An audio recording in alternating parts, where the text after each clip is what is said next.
بسم الله الرحمن الرحيم magacayga waxaa la yiraahdaa Axmed Saadus Maxamed waxaan ka mid ahay saxafiyiinta Soomaaliyeed ee ku nool dalka Uganda oo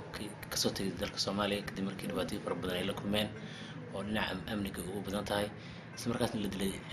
wariyaal fara badan oo Soomaaliyeed kuwaasoo ilaa hadda waxa dilaya dadka dilaya si rasmi ah aan loo garanayn balse dad ay yihiin rabo inay saxaafadda curyaamiyaan doonayaan in markaas ay wadanka mataqaanaa saxafiyiinta ay ka baabi'iyaan marka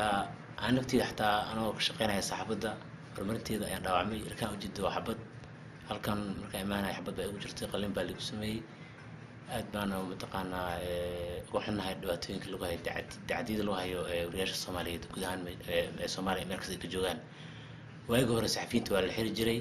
haatan laakiin waxaa waaye waa meesha la rabay in la xiro xabad ayaa lagu dhufanayaa cid dilis toos hadda lama yaqaano taas waa dhibaato fara badan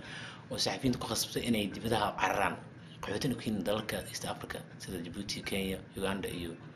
wadamo kale oo Afrika iyo Europe qaar cararo qaxootin noqdeen